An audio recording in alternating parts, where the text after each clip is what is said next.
GESF Live 2018. Please welcome your host, Mr. Rory Bremner.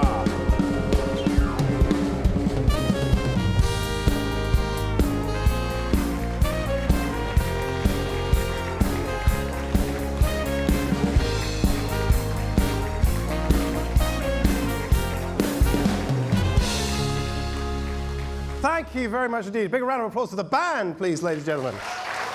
Aren't they good?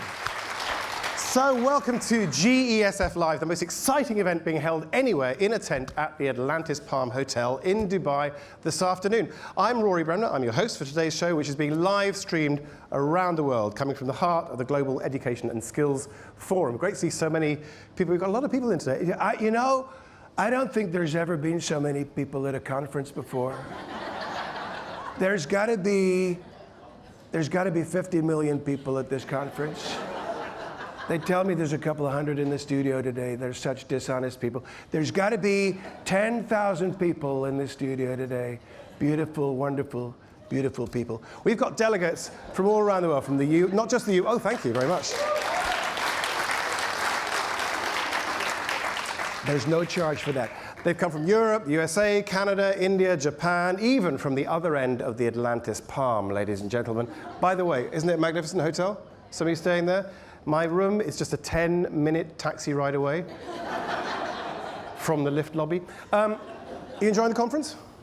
It's great, isn't it? This is quite a remarkable thing we have here, bringing together teachers and educationalists, role models from all around the world. There are teachers from the United Kingdom who are going on strike this week just to be able to come here. That's how dedicated they are. Okay, there's a House of Commons themed debating chamber we've got over there. There's a United Nations inspired international forum. There's a future zone. There are cafes, plenaries. There's so much to enjoy. We've got the Global Teacher Prize being awarded tomorrow evening. And if you're attending the forum, you can go online anytime. Go GESF 2018. But don't forget the password, okay, is education, because there's Wi-Fi everywhere now. I was at a funeral last week. And yeah, so I went in, I said to the vicar, I said, you know the Wi-Fi code here? And he said, I think that's completely disrespectful. And I said, is that all lowercase? The band, beautiful people, wonderful. I like you, sir, I like that look. You're not Mexican, are you?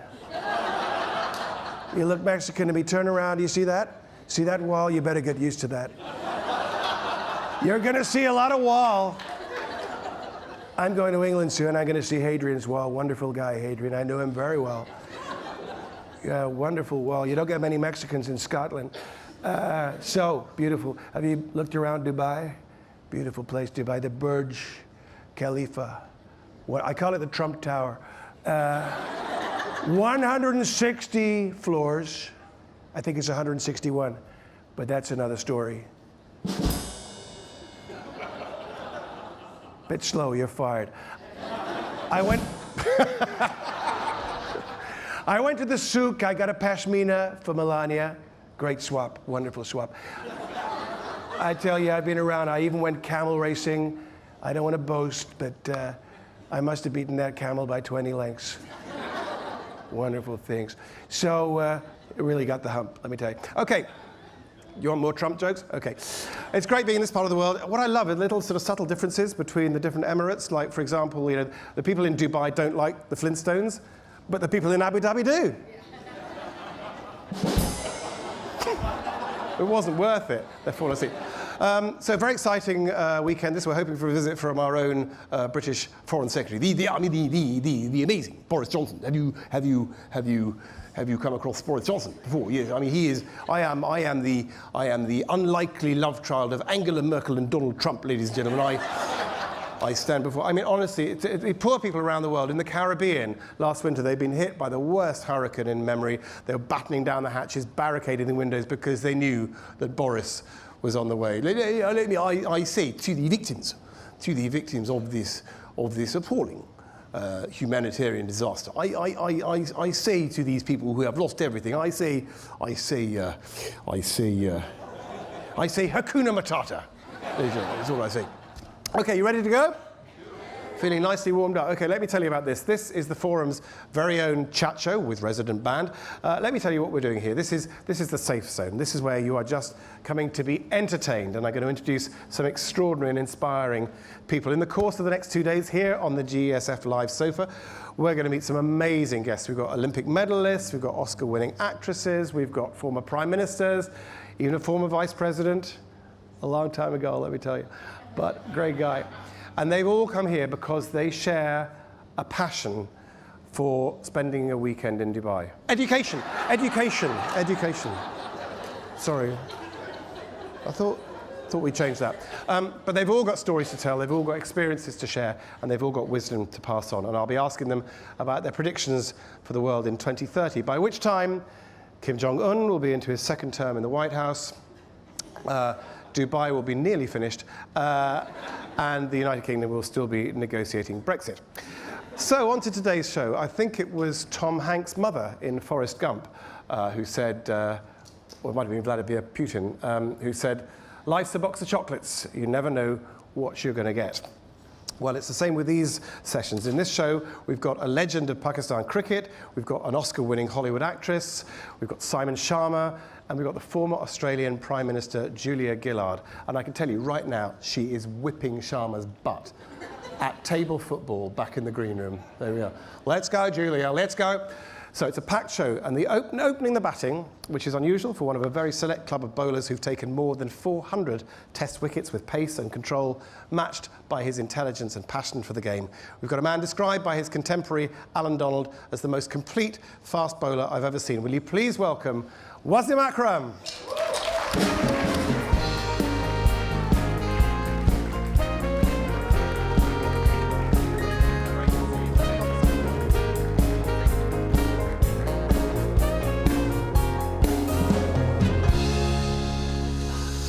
Now, by the way, I should ask, are there many cricket lovers in the audience?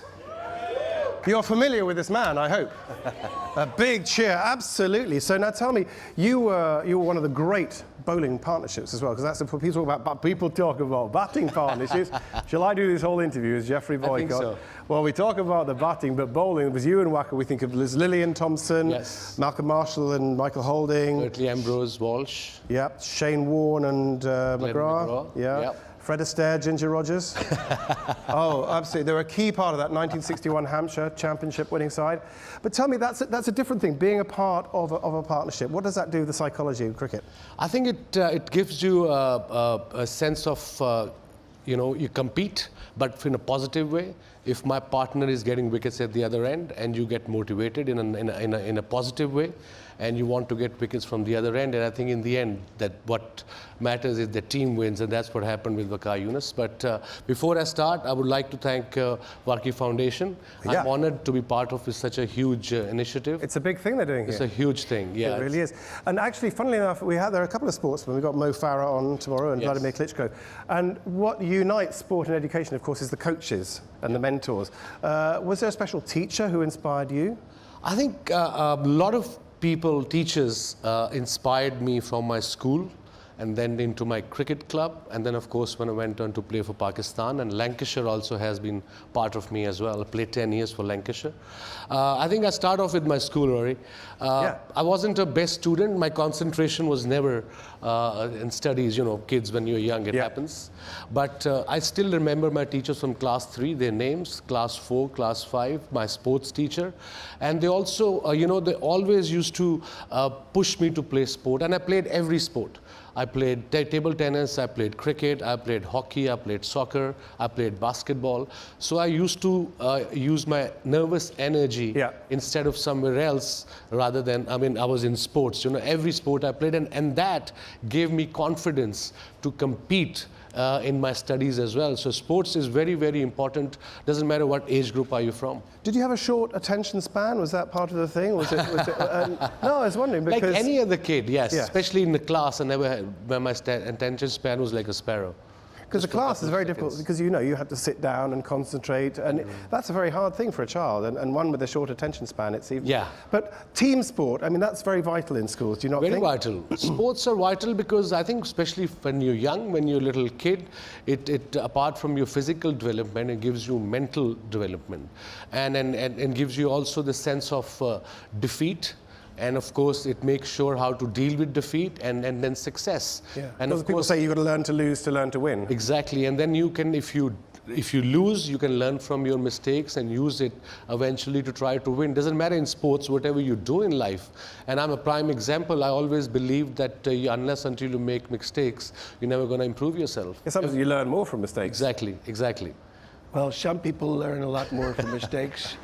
I like mistakes, I really like my mistakes. I learn a lot. So Tell me, what makes a great coach?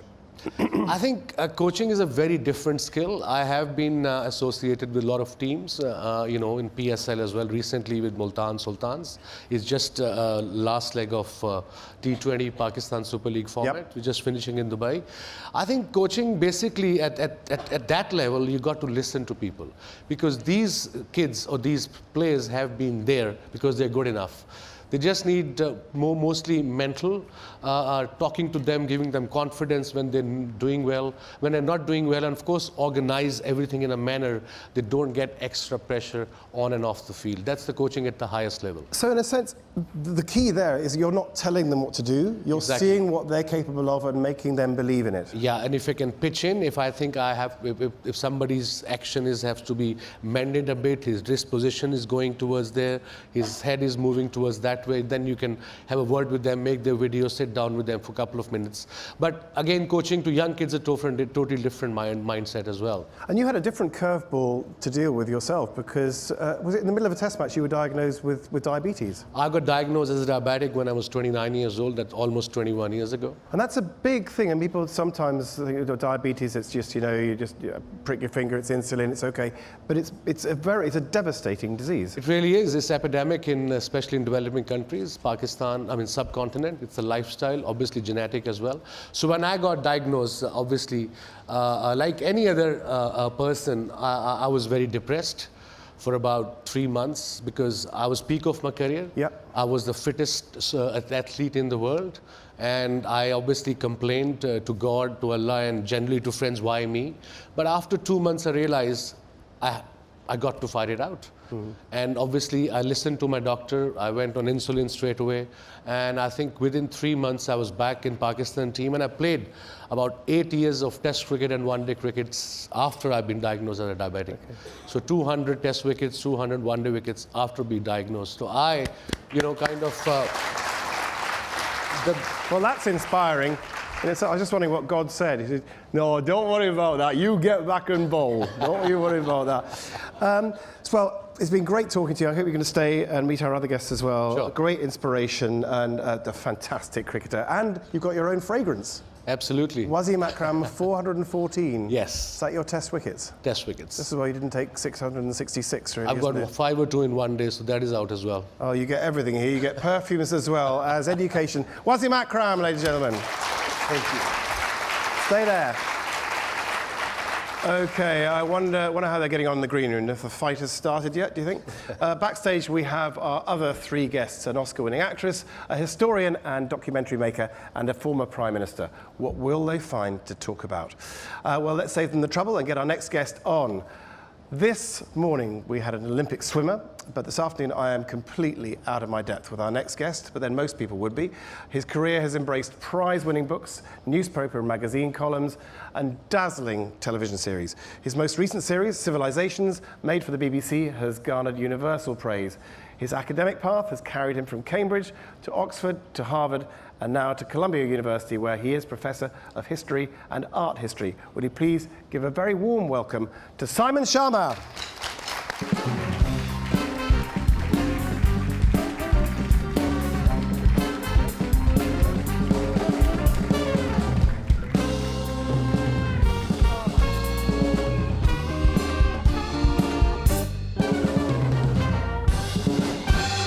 That is your theme tune, isn't it?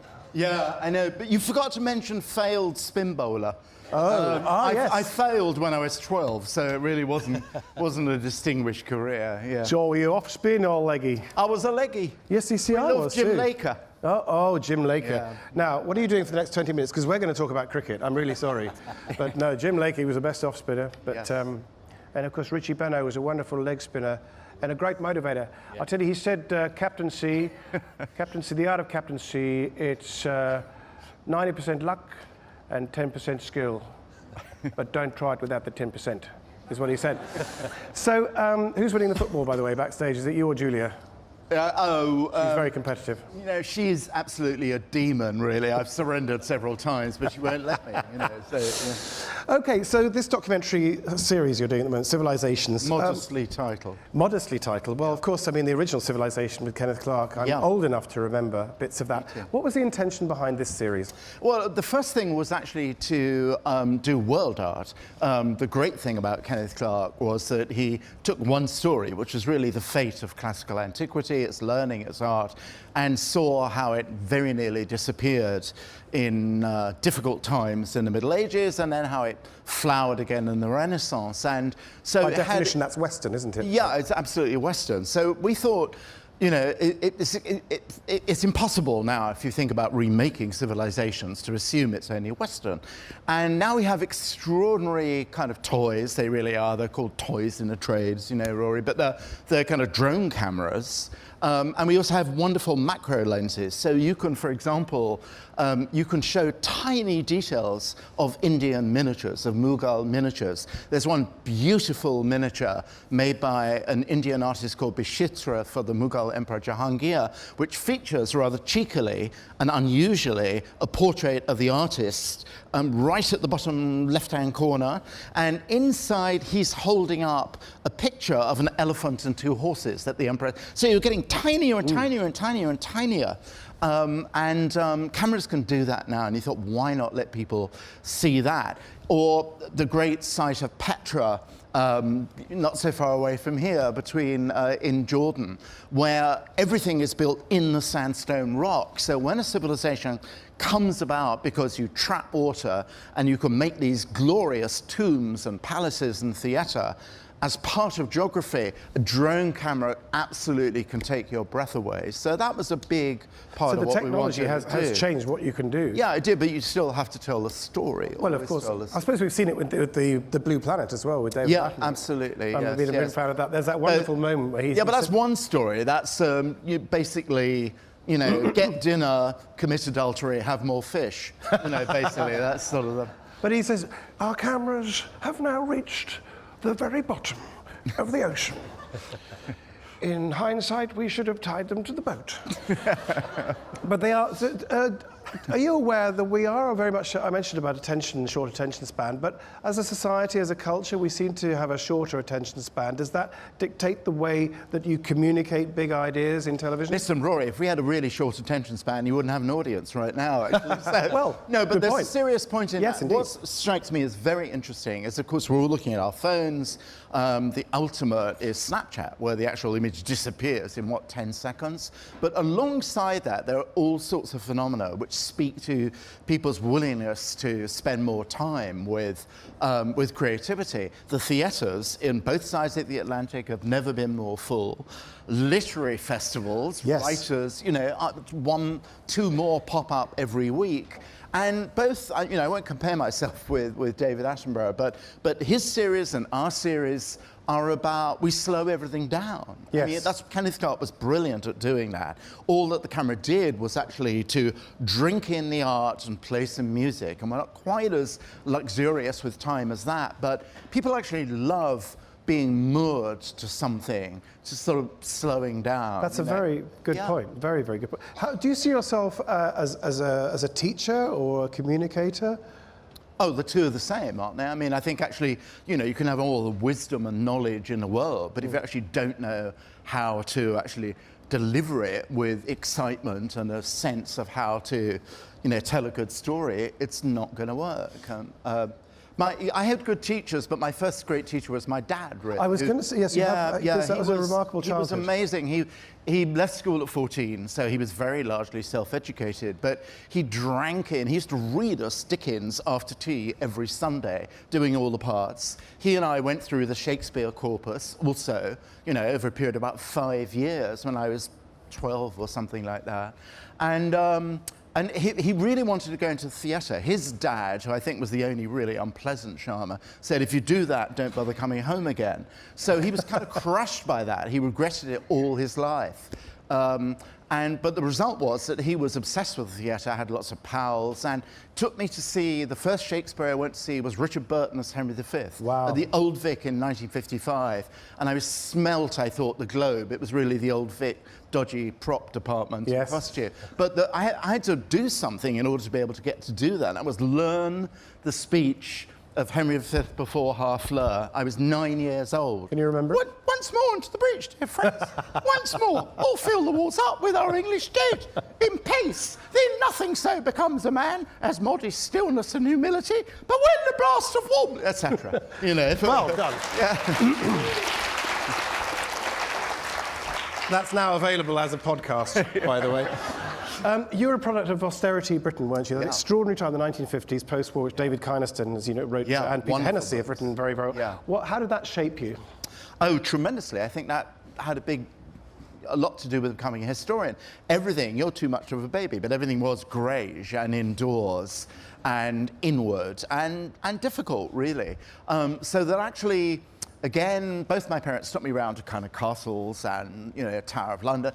History was colour. It was not greige. It was Walter Raleigh and the Jacobite Rising, and it was full, absolutely, of romance in every sense. So what I instinctively felt in that kind of narrow, foggy world in which I grew up in the 1950s was that you could be greedy with time, that you could actually live several lives at once. You could live in the past, and that wasn't a kind of gloomy, funereal thing. That was something which lit up the imagination.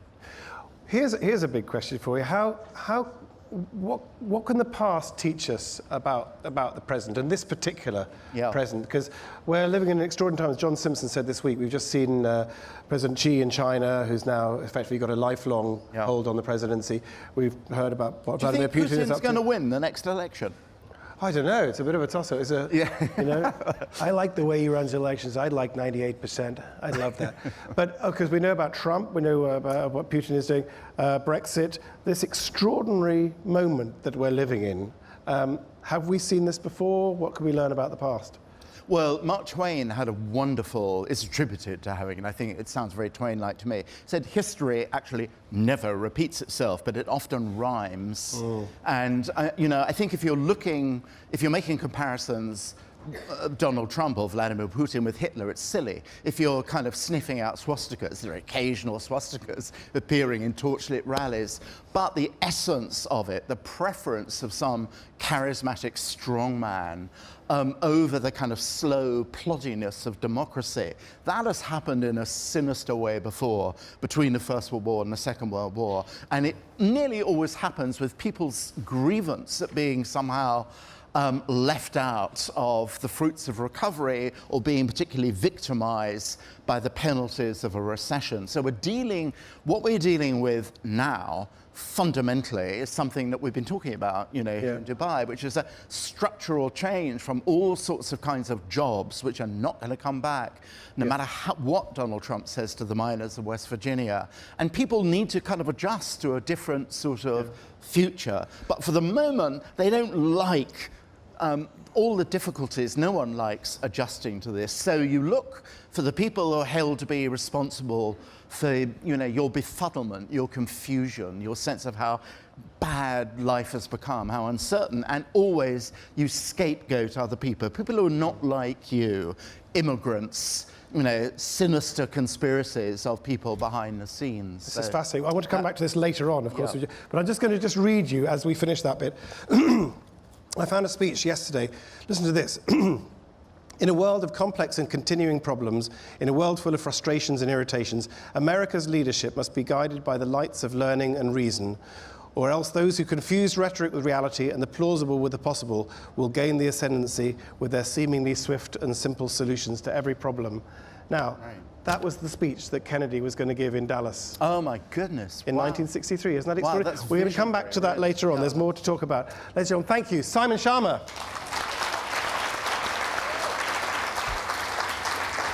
There you are. You're right. History rhymes. If you want a proper Schama, you really can't beat Simon Schama. Okay, my next guest became the first female Prime Minister of Australia in 2010.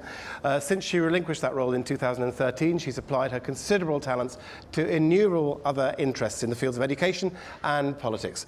As chair of board of the Global Partnership for Education, she's continued to pursue the passion for education, which has led her as Prime Minister to reform Australia's education system at every level, with a special focus on the disadvantaged children. She also established Australia's first national curriculum and delivered new standards to improve the quality of childcare and early childhood education. Would you please welcome Julia Gillard.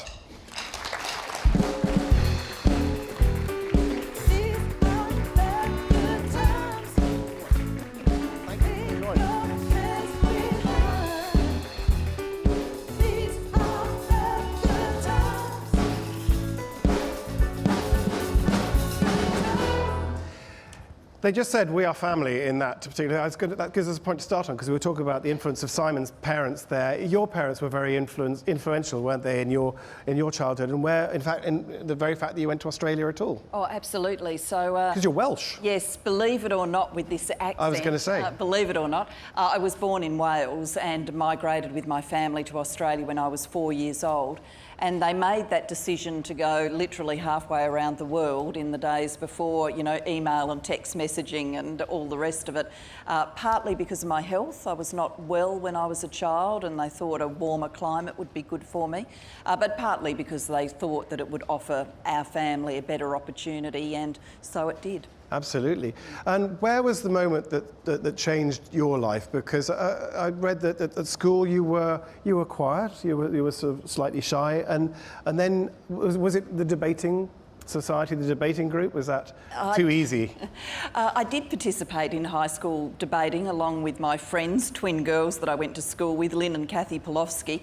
I'm not They're sure. Here tonight? No, I'm not sure. No, they're not. I'm not sure we changed the world with our debating style. But really the moment for me was when I got to university. So coming from my family background, Dad had left school at 14. He grew up in a coal mining village in South Wales, and literally his family couldn't afford not to have him working. My mother drifted away from school early too. She'd been quite sick as a child, and you know, there were no arrangements in those days for you to catch up your schooling, so she left school.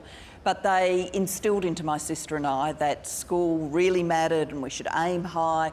I got to university, there were some big government cutbacks when I was in my second year of university, and I got involved in a student campaign to try and get the government to change its mind.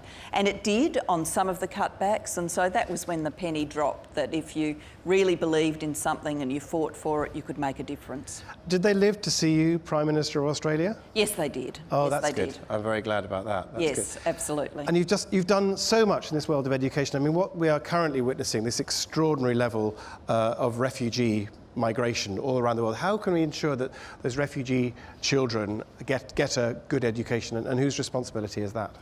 Well, I think it's the global community's responsibility, and it starts with recognising that providing an education for children is as vital in that first instance crisis humanitarian support as it is to be providing the shelter and the food and the water and the medical care. And it's only recently that the global community has actually said, you know what, education really matters here too. And it matters initially often to help children overcome trauma. It's the psychosocial support which comes with being with a group of other children and doing, you know, activities. But then, given we know refugees in the modern world don't simply get displaced for a period of months and go back. I mean, people are away forever or, at best instance, for decades. If you're not educating those children, then they're going to miss out on their chance for education entirely. Because I think something astonishing, like something like the fifth of the world's population is on the move at the moment. It is an astonishing extraordinary time. numbers. I mean, the highest numbers since the end of the Second World War. And if we don't offer those children hope, then, you know we're going to meet a movie star a little later, but we know how this movie ends. I mean, if you take away hope from people, at the end of the day, you know, hope turns into disappointment, turns into anger, turns into conflict, social instability, and so it goes. Because so education provides hope, but also empowerment, particularly in the case of women.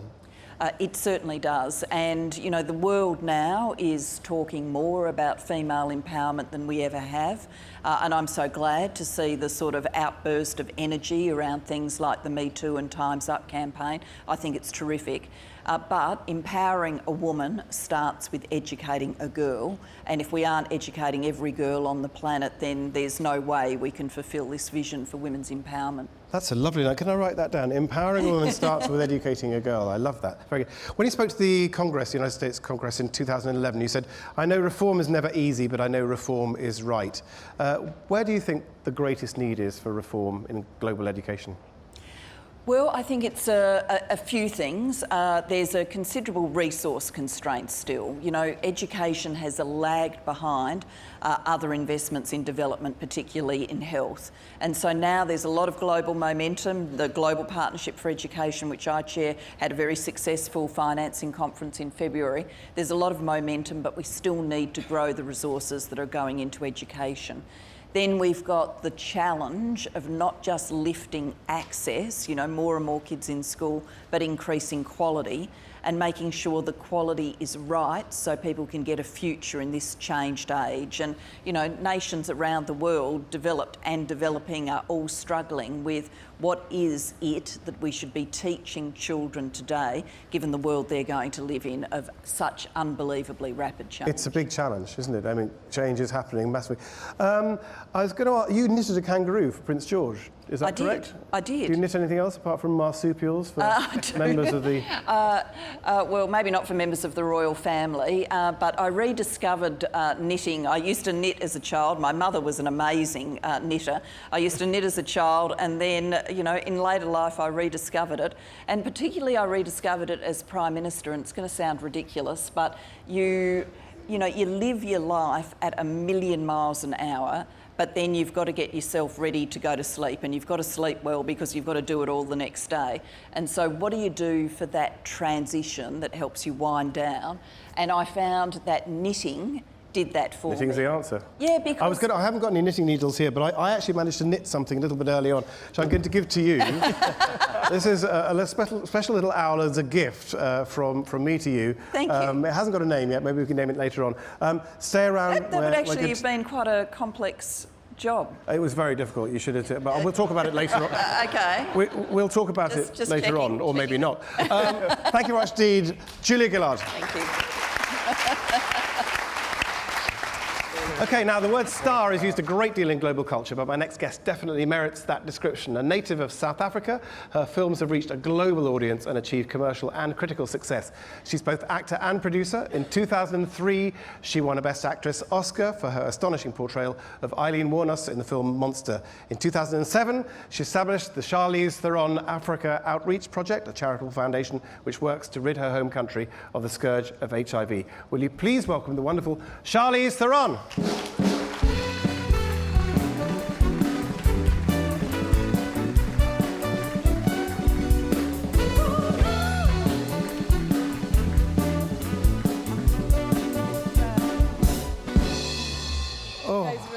The bar a little too high. That's all right. It's okay. You'll fit in. Frivolous conversation I can contribate. Oh, I'm so glad I didn't wear red because we would have clashed terribly. You should have. I mean, we emailed last night. Yes, you sorted it out. You see, Simon and I, we just thought, oh, we'll just go for the suit. Did you ever imagine you'd be on a sofa like this with a legendary cricketer, documentary maker, female prime minister, and I mean, but Oscar winning, by the way? I think an Oscar deserves a round of applause, does it not? No, I didn't. And I still, you guys might have made a mistake, so I'm waiting for you to usher me off. No, it'll be absolutely fine. Tell me, so you're filming and producing. Which do you prefer? I don't think I prefer one over the other. And in many ways, they kind of, they're so integrated. They're kind of the same thing. I think ultimately, when you make a film, I find it very hard when actors have only one passion. I think Yeah. there are so many levels to it that I find very interesting. And I also, you know, I came from a time where there wasn't a lot of development for women. And so I was interested in being a part of that. Like, if it wasn't there, then I was going to go and create it for myself. But as we were saying with Julia, I mean, this is one of the big things, isn't it? I mean, the education and empowerment of women in this generation is really, really taking hold, isn't it? Yeah, and I couldn't agree with her more. If we don't start, you know, this whole movement doesn't mean anything if we don't start with young girls. An estimated, you know, 130 million young girls between the ages of 6 and 17 are not in school. And so for us to have this movement be so strong and so loud right now, we have to kind of go back if we want to continue this empowerment movement, and we have to look at those young girls and eliminate the vulnerabilities that they're in. And I think education is one of the biggest things that will eliminate that. I think one of the main things that's incredible about you and the journey that you've gone on is your own childhood, which is very different from the childhoods we spoke about there, because yours was really defined by one moment of extreme trauma. If you tell us what happened. Yeah, I don't think defined. I'm definitely not defined by that moment. And I think I made a very conscious effort and choice to not have it define me. I think life is complicated, and I don't believe that any of us have a charmed life. And I think it's really what you kind of choose to do after any kind of tragedy in your life. I mean, I grew up in a country that there was a lot of turmoil. I grew up during the apartheid era. I grew up during the beginning of the AIDS epidemic. I saw a lot of violence. I saw a lot of death. I saw a lot of fear. My father died through a shooting accident. And it's just, I think all of that stuff is what you kind of take and grow from. And I think in many ways, my life has set me up where I am today for the work that I want to do. As we're talking about education and childhood, you've adopted 2 children, is that correct? Would it be fair to say that being a mother is one of the hardest and most fulfilling roles that you've taken on? Oh, yeah. Oh, yeah. What's it taught you? What have you learned about yourself? It's taught me patience, for sure. I don't think I had... A lot of that. Yeah, it definitely taught me patience. And I think when you work with kids, too, and now that I have kids, the ability to just listen. Yeah. And I think that's, if you get that sooner than later, you're kind of on the right path. Because it's very easy if you lead a busy life, and you must lead a very busy life, to try and make the children fit into that. And that's when you're not really listening, isn't it? I mean, yeah, you're trying to just, look, I'm doing this, I'll get round to you later on. And what they're saying to you at that moment might be very, very important. You have to always listen. And yes, you're right. It tends to happen in moments where, you know, it's not quite always the right moment, but you have to make that the priority. Yeah, I mean, they're just so funny. They're so entertaining. They're like, you know, really annoying sometimes. Mine are. Too. Mine get words wrong all the time. You know that she said to her mother the other day, she said, "Mummy, you're swearing like a midwife." You know that great expression. So, and we came back from holiday. She said, "God, you're very brown. I'm as white as a sheep." You get these words quite wrong. Now, do swear, of course. Indeed, they absolutely, and a lot. I want to hear very importantly about your Africa Outreach project. Tell us what's involved with that. So I launched CTAOP out of the love that I have for my country of South Africa. And like I said, I grew up during the beginning of the AIDS epidemic hitting South Africa harder than any other country. And unfortunately, still today, we are the hardest hit when it comes to new infection rates and infection rates. So it was a no-brainer for me to want to go back and work with adolescents because the epidemic basically destroyed an entire generation of parents. And it was very evident that you saw a lot of kids not getting correct information about HIV from their house, from their home, or in the school environment. And so it just didn't make sense to me to put the pressure on adolescents and to say to them, don't become HIV positive, when they didn't have access to the knowledge. And so that's what you're providing. Yeah. And here at this forum, what are you doing here? Well, I'm very, very honored to be here. We are launching through CTOP a scholarship fund. And I think it is important to be having all of these conversations not in a silo anymore. And so I'm very happy to be here with people who believe, like us, that education really is the beginning of solving so many problems that we have in this world. It is. It's interesting because the four of you, yes. It seems that the four of you have with very, very different stories, but there is that theme of how education can pull you out of that. As you said, the teacher and the people that inspired you at school. I mean, it has to be the key. I mean, have we ever known a more extraordinary time in our history? You talked about the medical crisis. They took it as a crisis in mental health, and also politically. I was going to ask you, Julie and Simon, as the historians, as it were. Do you think that the problems have got bigger or the politicians have got smaller? Yeah. No, I'm going to actually ask Wasim. Actually, is going to ask. We will come to you. I think there are a range of very big problems. I think there have been earlier times in human history when the problems have been big as well. I think it's easy to look at your own age and think it's never been harder than this before. I think there are days when it has been harder than this. But having said that, there's a range of very big problems, and you really summarised the crux of it with the differential impact of globalisation, people feeling like the lives they thought they were going to live have somehow been taken away from them, and acting out in anger because of that. We need statesmen or stateswomen, don't you? Did you not? I mean, in your case, in South Africa, of course, you had that coming together. I often think statesmanship is the coming together of a person at a moment, and of course, Nelson Mandela and de Klerk together at that particular time, and when we sort of we lack that somewhere. You know, what used to be taught in high schools and colleges in America in particular, and a bit in Britain, I'm going back to the 1700s now, was rhetoric. It sounds a kind of dusty, fusty old thing. There was actually a Scottish cleric called Hugh Blair, no relationship to the ex-Prime Minister, who actually produced a kind of what he thought was a Cicero for the modern age. And he thought really it was the most important thing, actually, and it would create a kind of wiring between leaders and the led if those who aspired to leadership understood actually how to bond together a community with words. That's what, still, the Gettysburg Address is still an extraordinary thing. It's what, 200 words or something? Tiny, but it has the whole weight of persuasion in ordinary language to it. What we've lost because of, you know, party shuffling, I don't know if Julia agrees with that, but what we've lost in this kind of zero-sum game of party shouting at each other is this sort of sense of the heroic defense of democracy, something which you know, you quoted Jack Kennedy earlier. God knows he wasn't perfect, as we know, but he did have this gift, and we forget that actually Lyndon Johnson had it too. You know, good speechwriters. When Johnson wanted to push through the Voting Rights Act, he came to the television cameras and said, I come here this evening, my fellow Americans, to speak for humanity. We've absolutely lost that. What we have now is a game show host.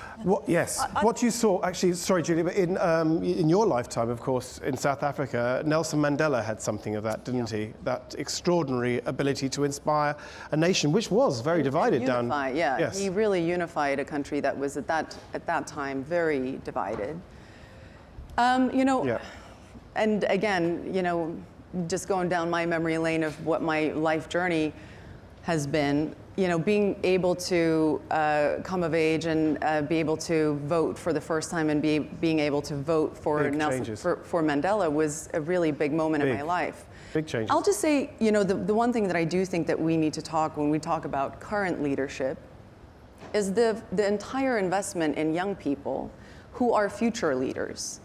And I think we complain a lot about what our leadership is doing right now, but we are so neglecting giving the resources and the education and the help and the support for young people to come up and be future leaders. Well, I hope we can do something about that. That's what the forum is all about. Do you know what? I mean, we could carry on for another 2 hours, but we are running a very, very short time, I'm afraid. No, ladies and gentlemen, can I thank all of you for being here? You've been amazing guests, and I'm sure the conversation will carry on afterwards. And also, to remind you all to join me later on for tomorrow. We've got more shows tomorrow. We'll be joined by, amongst other people, Mo Farah, Vladimir Klitschko, Tony Blair, Al Gore, and Nelson Mandela. What? He's cancelled? You better have a better good excuse for that. Thank you for watching. Goodbye.